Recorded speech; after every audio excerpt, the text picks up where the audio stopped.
तो फाइनली ढूंढ लिया आपने। हाँ, मुझे उम्मीद थी आप ढूंढ लोगे। आज की इस वीडियो में हम बात करेंगे स्टडी नोट्स के बारे में, यानी कि जैसे हम स्कूल में पढ़ रहे होते हैं ना, आप किसी भी क्लास के स्टूडेंट हो, 6 7 8 9 10 11 और इवन 12 क्लास के, या फिर इन फ्यूचर भी, तो आपको जो है नोट्स बनाने की ज़रूरत ज़रूर से पड़ती है, लेकिन हमको नहीं पता होता कि एक्चुअली नोट्स कैसे बनाते हैं। अब ये जो वीडियो है एक स्पेशल स्टूडेंट्स के लिए है जो कि स्कूल में पढ़ रहे हैं। कुछ स्टूडेंट बोर्ड का एग्ज़ाम से बहुत डर जाते हैं, वो सोचते हैं कि चलो पहले हमने कभी ज़िंदगी में नोट्स नहीं बनाए, अब बना लेते हैं। लेकिन बहुत सारे दोस्तों को आज भी नोट्स बनाने नहीं आते, और वो ऐसे नोट्स बना लेते हैं जो उनके किसी काम आते ही नहीं है, फिर बन तो गए हैं लेकिन वो काम नहीं आते। तो आज इस वीडियो में वही टॉपिक हम कवर करेंगे कि नोट्स, बेस्ट नोट्स कैसे बनाए।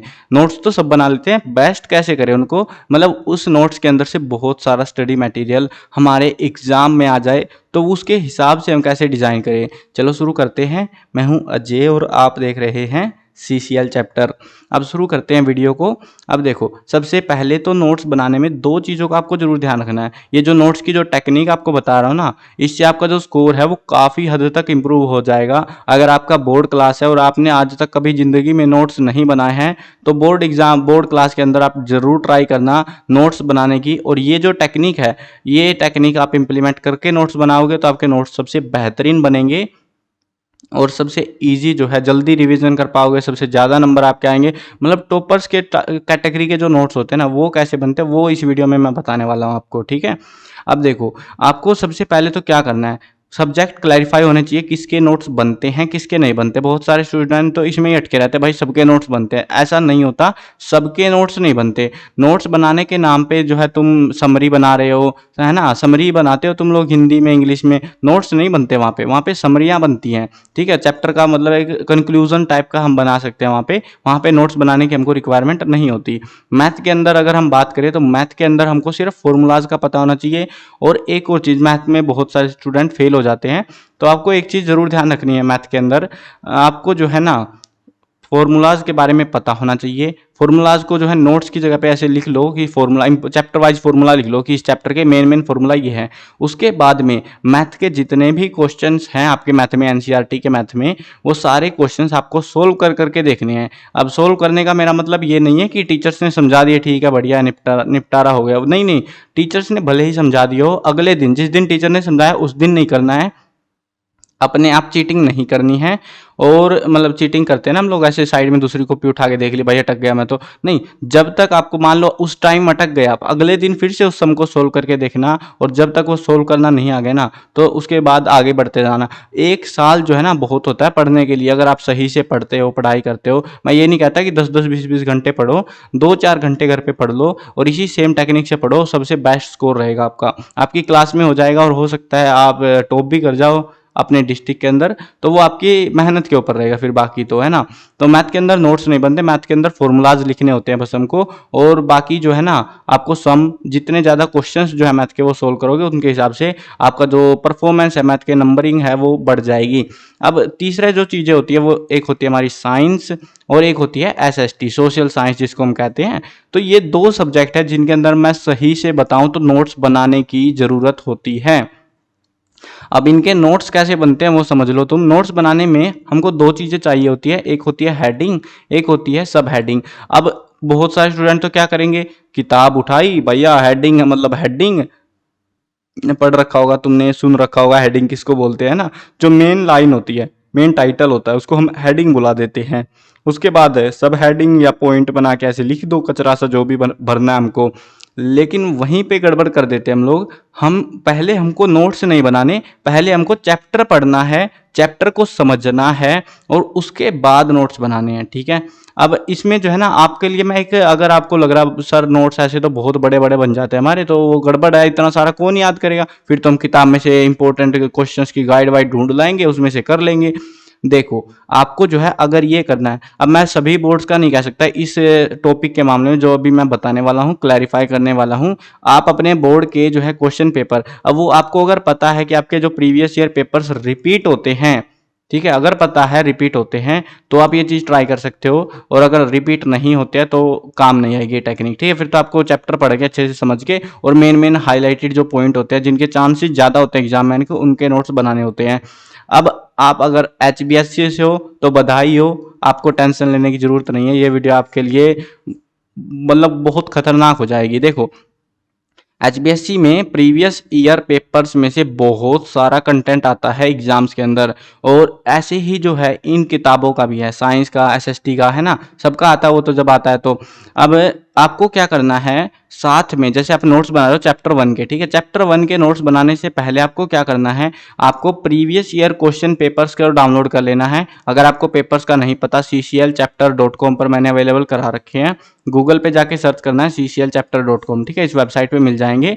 और उसके बाद में जो है आपको, वैसे कोशिश करूंगा इंपॉर्टेंट क्वेश्चन आपको क्लास 10 की 12 की चैप्टर वाइज भी दे दूं, ताकि दिक्कत ही ना हो आपको ढूंढने की, ठीक है। जो इंपॉर्टेंट क्वेश्चन के सेक्शन में आपको मिलेंगे वो क्वेश्चंस, या फिर जो है प्रीवियस ईयर पेपर से जहां से भी अरेंज कर पाओ आप, आपको जो है क्वेश्चंस अरेंज करने हैं उस चैप्टर के, पार्टिकुलर चैप्टर के, और उन चैप्टर के रिगार्डिंग जो भी आंसर है हमारा, उस टॉपिक को, उस आंसर को नहीं, उस टॉपिक के सिर्फ नोट्स बना लो, आपका काम चल जाएगा। और सबसे बेस्ट नोट्स बनेंगे वो, मतलब चैप्टर में से ऐसा नहीं होता पूरा चैप्टर आता है, चैप्टर में से 2-3 टॉपिक ऐसे होते हैं जो एग्जाम में पूछे जाते हैं बार बार, फालतू का कचरा नहीं आता, तो आपको वो 2-3 ही लिखने, और सबसे छोटे नोट्स आप बना सकते हो।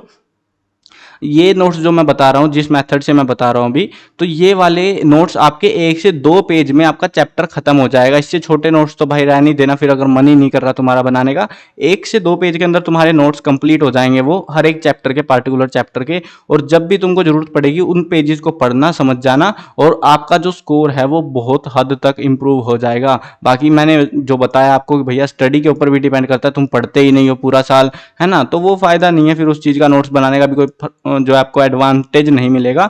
लेकिन हाँ, अगर आप मेहनत कर रहे हो, लेजिटली आपको अच्छा स्कोर करना ही है, तो आप ये मेथड अप्लाई कर सकते हो। अगर आप हरियाणा बोर्ड से प्रीवियस ईयर पेपर ट्राई कर लेना। बाकी वेबसाइट के ऊपर जो है ना, मैंने कुछ सब्जेक्टों के कर भी रखे हैं अपलोड, इंपॉर्टेंट क्वेश्चंस, ठीक है। देखो इंपॉर्टेंट क्वेश्चन कई सारे सेक्शन है वेबसाइट के ऊपर, cclchapter.com पे इंपॉर्टेंट क्वेश्चन का एक सेक्शन है, तो वहां से जो है आप इंपॉर्टेंट क्वेश्चन मैंने सारे लिख रखे हैं, इतने मार्क्स के, इतने ऐसे, आपको बस अपने अपने चैप्टर के वाइज अरेंज कर लेना, अगर आपको अरेंज्ड नहीं मिलते हैं। वैसे होम पेज जैसे सर्च करके साइट खोलोगे ना, वहाँ पे बुक्स के नाम मिल जाएंगे, और अगर वहाँ पे इंपॉर्टेंट क्वेश्चंस लिखे हुए हैं तो बढ़िया बात है, वहाँ से आप वो क्वेश्चंस उठा सकते हो, क्योंकि वो प्रीवियस ईयर पेपर्स को एनालाइज करके और जो काम के टॉपिक हैं उन्हीं के क्वेश्चंस बनाए हुए हैं, ऐसे आलतू फालतू क्वेश्चंस वहाँ पर नहीं मिलेंगे, ठीक है। और ये चीज़ जो है ना सबसे बेस्ट रहेगी आपकी नोट्स बनाने के लिए। इसके अलावा फालतू कचरा लिखने की ज़रूरत नहीं होती। अब आपको मैं एक डेमो के थ्रू समझा देता हूँ। ऐसे तो तुम बोलोगे सर हमको कुछ समझ में तो आया नहीं, कैसे बनाने थे। देखो ये हमारे पास एक चैप्टर है पार्टिकुलर, अभी मेरे को इसका जो है कोई आइडिया नहीं है, ठीक है। चैप्टर का नाम है संसाधन एवं विकास, 10th क्लास की जियोग्राफी का है, हिंदी मीडियम। तो अभी देखो आप बोलोगे सर मैं तो 9th में हूँ, तुम मुझे क्या दिखा रहे हो। कोई बोलेगा 11th में हूँ, मैंने तो पढ़ रखी थी, मैं 12th में पहुँच गया। देखो आपको मैं पर्पस मेरा ये है आपको समझा पाऊँ कि क्या चीजें हैं जो आपको रियलाइज करनी है चैप्टर में। देखो जैसे ये वाला चैप्टर है, पहले तो मेरे को क्या करना है, सबसे पहला काम इस चैप्टर को पढ़ना है, ठीक है। चैप्टर को पढ़ने के बाद मेरे को पता लगता है कि इसमें से कुछ खास क्या आ सकता है।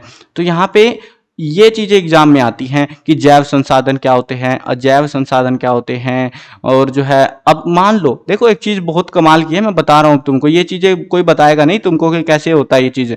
अब मान लो कि ये नवीनीकरण योग्य संसाधन ये आज तक एग्जाम में नहीं आए हैं, तुम नोट्स बनाओगे तो इनको टेप डालोगे, हाँ तो तब तुमको इसको हटा देना है, भैया हमारे काम के है ही नहीं, पेपर में कभी आए ही नहीं है। हमारी हरियाणा बोर्ड वालों के लिए बता रहा हूँ ये चीजें। अगर हरियाणा बोर्ड के अलावा किसी दूसरे बोर्ड के हो तो आप अपने प्रीवियस ईयर क्वेश्चंस ट्राई करना, कि अगर वो रिपीट हो रहे हैं, बार बार आ रहे हैं क्वेश्चंस एग्जाम में, तो उनको ट्राई कर सकते हो। अगर हर बार नए बनते हैं तो डिटेल में बनाने पड़ेंगे आपको नोट्स फिर तो सारे टॉपिक्स के, ठीक है। अब जैव अजैव, ठीक है, हमको पता लगा भाई ये ही आते हैं दो वाले। अब जो है आगे बढ़ते जाएंगे हम, यहाँ पे राष्ट्रीय संसाधन, अंतर्राष्ट्रीय संसाधन, संभावी संसाधन, भंडार, संचित कोष। यहाँ पे पता लगा मेरे को कुछ खास आता ही नहीं था। और मेरे को एक चीज देखने को समझ आई कि रियो डी जनरियो सम्मेलन पूछा जाता है एग्जाम में। अब ये मत सोचने लग जाना कि भाई मैं अगर 10th का कोई चैप्टर बन गया नोट्स बनाने की सोच रहा है तो यही हाईलाइट कर लो। मैं जस्ट एग्जाम्पल दे रहा हूँ आपको, ठीक है, समझा बता रहा हूँ कि इस तरीके से बनाने हैं। मान लो ये हमको पता लगा ये वाला एग्जाम में में बहुत आते हैं, तो इसके नोट्स बनाओ। नोट्स सारे जो है पूरे चैप्टर के नहीं बनाने होते कि पूरा चैप्टर ही टेप डाला उधर, नहीं, वो जो है आपको कहने को नोट्स से बनेंगे बस, वो फायदा नहीं मिलेगा उस चीज़ का। और हिस्ट्री के मैंने जो वेबसाइट पे नोट्स अपलोड कर रखे हैं वो नोट्स नहीं है एक्चुअल में, वो पूरे चैप्टर अपलोड कर रखे हैं मैंने, उनके ऊपर काम चल रहा है अभी, तो उनको अपडेट किया जाएगा, ठीक है। क्योंकि पढ़ाना रहता है ना मेरे को, अभी इंग्लिश मीडियम की बुक आई नहीं डिजिटल, तो उस वजह से करना पड़ रहा है मेरे को। अगर तुम वेबसाइट से जाके हरियाणा बोर्ड की हिस्ट्री के नोट्स देखते हो तो ठीक है, कोई सी भी क्लास का हो सबका सेम ही हाल है, तो उनको अपडेट करना है मेरे को, अभी अपडेट नहीं किए गए वो। अब जैसे मान लो आगे बढ़ते चलेंगे, हम जो है यहाँ पे भू उपयोग में आ चुके हैं, हमें कुछ नहीं समझ में आ रहा, मतलब हमने चैप्टर तो पढ़ लिया है लेकिन हमको पता लग रहा है यहाँ से कुछ आता ही नहीं है, ठीक है। जो जो आता है, अब मान लो हमें पता चला ये मैप आता है, इस मैप को छाप लो या अपना जो है बुक में मार्क कर लो कि ये मैप हमको साथ में याद करना है, ठीक है। अब क्योंकि साइंस इसमें जियोग्राफी में और हिस्ट्री में ही होते हैं मैप, बाकी जगह तो मैप होते नहीं है। अब यहाँ पे पता लगा हमको काली मिट्टी के ऊपर बहुत क्वेश्चन आते हैं, तो हमने काली मिट्टी की मेन मेन चीजें लिख दी, जैसे इसको जो है इसका रंग काला होता है, इसको रेगर मिट्टी, एक जैसे होता है ना जैसे प्रश्न का उत्तर सा लिखते हैं, वैसे ये हेडिंग से बना और प्रश्न के उत्तर टाइप से में लिख दो, ताकि तुम कुछ भी अगर उससे मिलता जुलता आ जाए तो तुम लिख पाओ। सिर्फ तुमको ये टेक्निक इस्तेमाल करनी है और तुम्हारा जो स्कोर है तुम लेजिटली पाओगे। अगर तुम 70% स्कोर कर रहे हो ना हर साल एग्जाम में एवरेजली, तो तुम्हारा जो स्कोर है 85 प्लस चला जाएगा। और सिर्फ ये मेथड अप्लाई करके आपको सारे सब्जेक्टों के नोट्स नहीं बनाने, मैंने पहले भी बता दिया है, साइंस और सोशल साइंस के ही नोट्स बनाने हैं, मैथ के सिर्फ फॉर्मूले लिखने और मैथ के क्वेश्चन सोल्व करने हैं। बहुत सारे स्टूडेंट बोर्ड का नाम सुन के डर जाते हैं, बोर्ड के एग्जाम आ गए पता नहीं क्या होगा मेरा। देखो ये जो है ना, अगर तुमको पास ही होना है तो मैं सीधा बता देता हूँ, जो इंपॉर्टेंट क्वेश्चन मैंने वेबसाइट पे अपलोड कर रखे हैं उनको करके चले जाना, वो भी पास करा देंगे तुमको आराम से, कोई दिक्कत नहीं है। लेकिन अगर तुमको अच्छा स्कोर करना है तो तुमको नोट्स वगैरह बनाने पड़ेंगे। और बहुत सारी जगह पे ये सुनने को मिलता है कि हमने 10 घंटे पढ़ा था घर पे स्कूल के बाद में, मैं 8 घंटे पढ़ा, मैंने 12 घंटे पढ़ा, ऐसा कुछ नहीं होता। आपको लेजिटली अगर सही से पढ़ते हो तो 3 से 4 घंटे मैक्सिमम बोल रहा हूँ मैं, ऐसा नहीं है कि पढ़े ही जा रहे हो, 3 से 4 घंटे सफिशिएंट होते हैं। रेगुलर रहना पड़ेगा, लेकिन तुमको ऐसा नहीं है 2 दिन करा और 10 दिन आए नहीं पढ़ने के लिए, नहीं, आपको रेगुलर होके पढ़ना पड़ेगा। बोर्ड एग्जाम को इतना हल्के में मत लेना। खास तौर पे ध्यान रखना 12th वालों का जो है ना, 12th वालों का पेपर्स इजी आते हैं कंपेरेटिवली 10th वालों के। 10th वालों का जो बोर्ड एग्जाम है हरियाणा बोर्ड का, इनके जो पेपर्स है थोड़े से मुश्किल आते हैं, तो इस चीज का ध्यान रखना। 10th वाले थोड़ा ज्यादा ध्यान रखना अपना पढ़ाई के ऊपर, ठीक है। कहीं 12th वालों की तरह तुम भी हल्के में लेते रहो और फिर पता लगे पेपर खतरनाक ही आ गया, तो पढ़ाई करते रहना। बाकी कुछ भी अपडेट हो, कुछ भी डाउट हो, कुछ भी चीजें पूछनी हो आपको कमेंट्स में पूछ सकते हो बिना किसी टेंशन के। जो भी डाउट आ रहा है, जरूरी नहीं है कि वो एजुकेशन रिलेटेड हो, आपको कोई प्रॉब्लम्स आ रही हैं कि हाँ भैया हमको जो है पढ़ाई में ये दिक्कत आ गई, मैं अटक गया, मुझे ये नोट्स नहीं बनाने आते, जो भी डाउट्स है आपके, आप कमेंट्स में शेयर कर सकते हो और मैं कोशिश करूंगा उसको आपको एक्सप्लेन आउट कर दूं, आपकी प्रॉब्लम को सॉर्ट करा पाऊँ, ठीक है। चलो मिलते हैं नई वीडियो में, बाय बाय।